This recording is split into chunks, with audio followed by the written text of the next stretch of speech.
केंद्र सरकार, जो हमारे मदरसी बोर्ड के अंदर 7 नंबर का आता है, इसके पार्ट का एक क्वेश्चन बनता है जो हमारे 10वीं बोर्ड के अंदर आता है, उसमें केंद्र सरकार हमारा आता है राष्ट्रपति, प्रधानमंत्री, लोकसभा और राज्यसभा। सबसे पहले हम करेंगे बात प्रधानमंत्री की।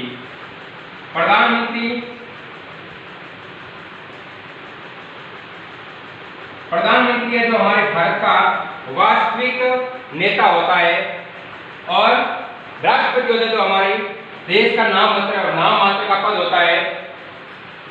तो आज हम वास्तविक मंत्री है, हमारे देश के शासन चलाता है, और वास्तविक नेता होता है वो है प्रधानमंत्री। प्रधानमंत्री का जो वर्णन किया गया है, ये हमारे संविधान के अनुच्छेद 74 में कहा गया है कि भारत के अंदर एक प्रधानमंत्री होगा। अनुच्छेद 74 में कहा गया है कि हमारे देश के अंदर शासन को चलाने के लिए वास्तविक सत्ता का एक नेता होना चाहिए, वह नेता प्रधानमंत्री होता है। इसका उल्लेख अनुच्छेद 16 के अंदर है। प्रधानमंत्री का वर्णन जो अनुच्छेद 74 के अंदर है, इसके बाद है जो नियुक्ति का उल्लेख है। प्रधानमंत्री की नियुक्ति राष्ट्रपति के द्वारा होती है, अर्थात संविधान के अनुच्छेद 75 में कहा गया है कि प्रधानमंत्री की नियुक्ति राष्ट्रपति करेगा।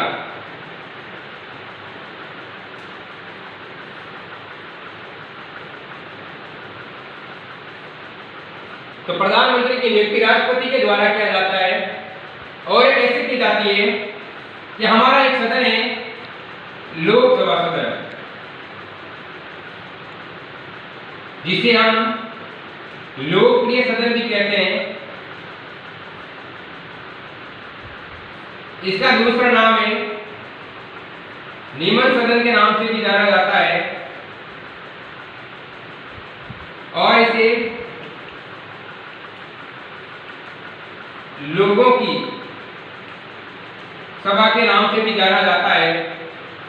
अब जब लोगों की सभा के नाम से जाना जाता है, तो इसका जो मुख्य नेता होता है उसकी नियुक्ति जनता के द्वारा की जाती है। तो यहाँ जनता के द्वारा नियुक्ति की जाती है। तो राष्ट्रपति नियुक्ति तो करता है, लेकिन नियुक्ति करने के लिए सबसे पहले इसका चुनाव जनता के द्वारा होता है। तो जनता के द्वारा चुनाव होने पर उसकी नियुक्ति राष्ट्रपति करेगा, और राष्ट्रपति किसको नियुक्त करेगा? जिससे लोकसभा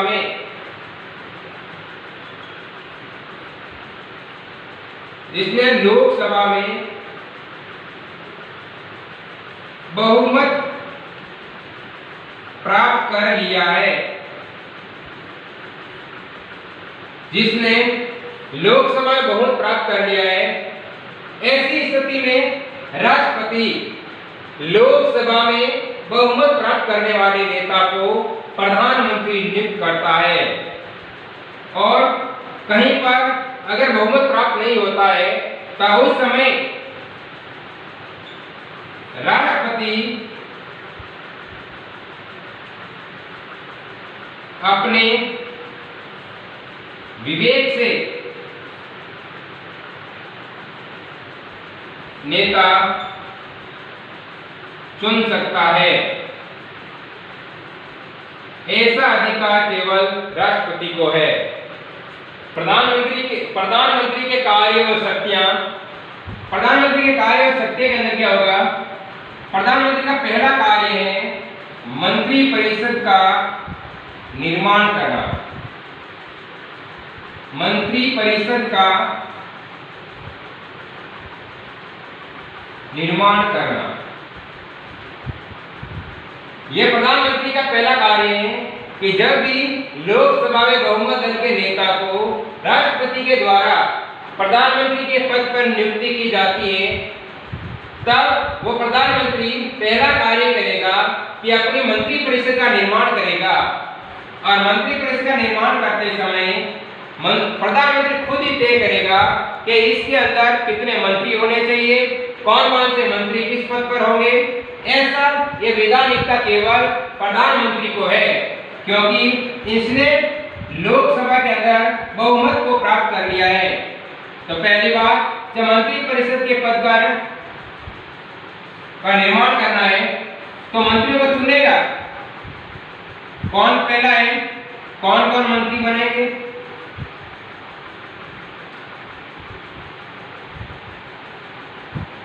किसको कौन सा पद देना है, इन सब का निर्धारण प्रधानमंत्री करता है। दूसरा है कार्य मंत्रियों के विभागों का वितरण। प्रधानमंत्री अपना दूसरा कार्य ये करेगा कि अपने मंत्री परिषद में किस नेता को या किस व्यक्ति को कौन सा पद देना है, किस मंत्री को किस पद पर नियुक्त करना है, इसमें केवल प्रधानमंत्री अपने स्वविवेक का कार्य करेगा। इसके अंदर कोई अपनी आपत्ति नहीं जता सकता है, केवल ये अधिकार प्रधानमंत्री को होता है। मान लेते हैं जब प्रधानमंत्री अपने पद पर बनता है तो स्वविवेक से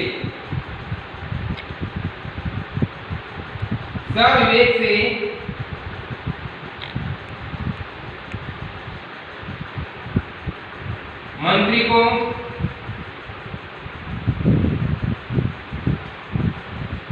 विभाग सौंपेगा।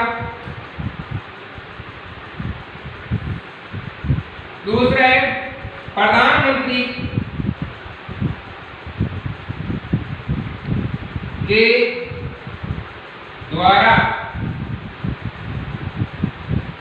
किए गए विभागों के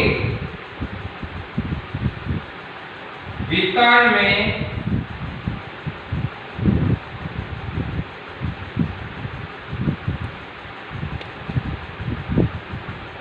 कोई आपत्ति नहीं कर सकता।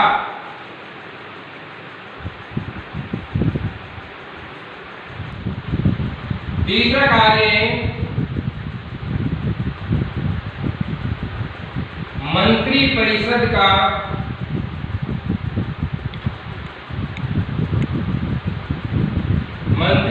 का कार्य संचालन करना। यह प्रधानमंत्री का तीसरा कार्य है कि मंत्री परिषद का कार्य संचालन किस प्रकार से किया जाता है। तो पहली बात यह है कि मंत्री परिषद कार्य संचालन करता है, प्रधानमंत्री इसका सभापति होता है, अर्थात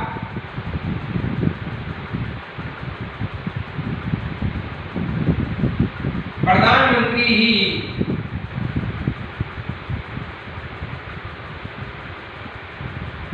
मंत्रिमंडल का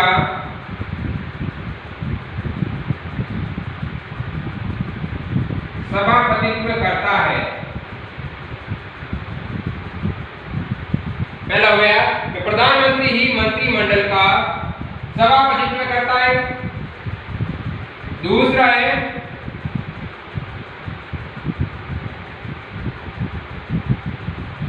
प्रधानमंत्री ही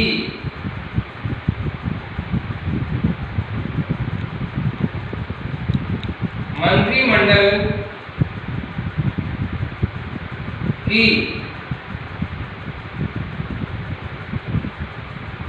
कार्रवाई का प्रधानमंत्री मंत्रिमंडल की कार्रवाई का संचालन करता है। तीसरा मंत्रिपरिषद कार्य संचालन में तीसरा आता है प्रधानमंत्री मंत्रिमंडल की कार्रवाई का संचालन तो करता है, लेकिन प्रधानमंत्री के अंदर क्या होगा। तीसरा है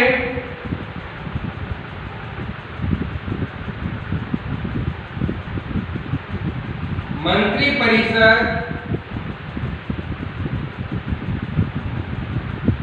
की बैठकों में उसी विषय पर विचार किया जाएगा, उसी विषय पर विचार किया जाएगा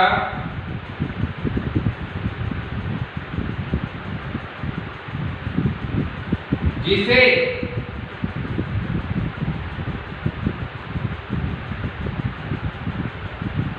प्रधानमंत्री के कार्यसूची या एजेंडा में रखा गया है। पहला है कि मंत्रिपद से कार्य संचालन करने में प्रधानमंत्री ही मंत्रिमंडल का सभापतित्व करता है। दूसरा है कि प्रधानमंत्री ही मंत्रिमंडल की कार्यवाही का संचालन करता है।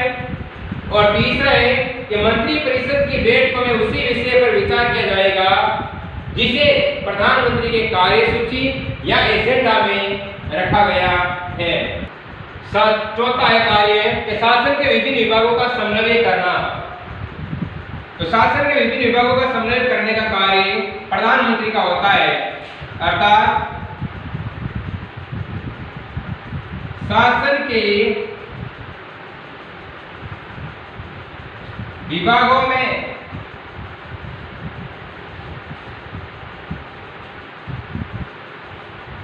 समन्वय स्थापित करता है। शासन के विभागों में समन्वय स्थापित करता है, ये कार्य भी प्रधानमंत्री का है। और इस विभाग में समन्वय स्थापित तो करता है, लेकिन साथ में समन्वय स्थापित करने के लिए शासन को सुचारू रूप से चलाने के लिए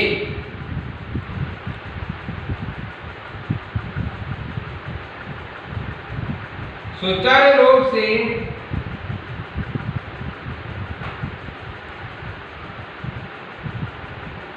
शासन चलाने हेतु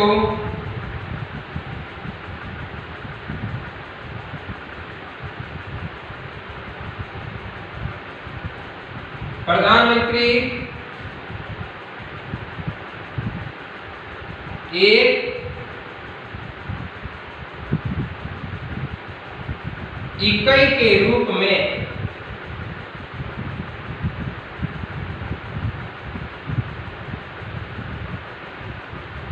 शासन को स्थापित